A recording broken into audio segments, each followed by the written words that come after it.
Saladin was born in 1137 in the northern Iraqi city of Tikrit. In his youth, he studied the Holy Quran and theology along with astronomy, mathematics and law, and received military training.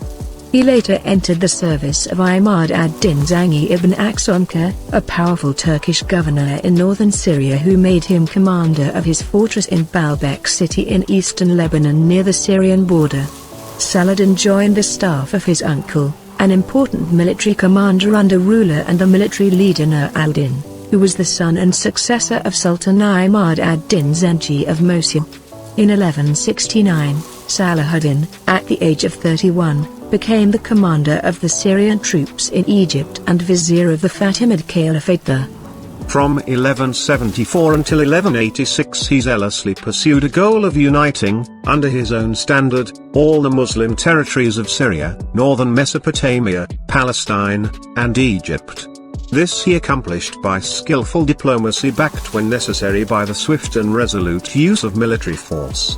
Gradually his reputation grew as a generous and virtuous but firm ruler, devoid of pretense, licentiousness, and cruelty.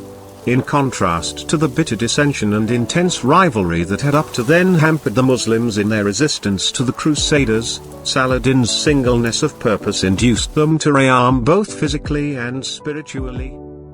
Saladin also succeeded in turning the military balance of power in his favor, more by uniting and disciplining a great number of unruly forces than by employing new or improved military techniques. When at last, in 1187, he was able to throw his full strength into the struggle with the Latin Crusader kingdoms, his armies were their equals. On July 4, 1187, aided by his own military good sense and by a phenomenal lack of it on the part of his enemy, Saladin trapped and destroyed in one blow an exhausted and thirst-crazed army of crusaders at Hattin, near Tiberias in northern Palestine. So great were the losses in the ranks of the Crusaders in this one battle that the Muslims were quickly able to overrun nearly the entire kingdom of Jerusalem. Acre, Tehran, Beirut, Sidon, Nazareth, Caesarea, Nablus, Jaffa, Yaffo, and Ashkelon, fell within 3 months. But Saladin's crowning achievement and the most disastrous blow to the whole crusading movement came on October 2, 1187, when the city of Jerusalem, holy to both Muslim and Christian alike, surrendered to Saladin's army after 88 years in the hands of the Franks. Saladin died on 4 March 1193, the king of Egypt, Syria, Lebanon and Yemen left behind 1 dirham and 7 dinar, some armor and a horse, but Saladin left behind a legacy. His legacy stayed intact as in the Arabic and Islamic history he was considered to be a symbol of bravery and resistance.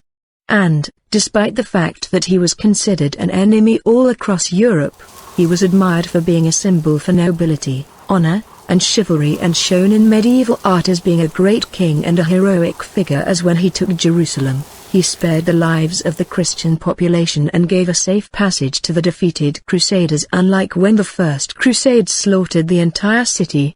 He even sent over his personal physician to King Richard, who was wounded in battle.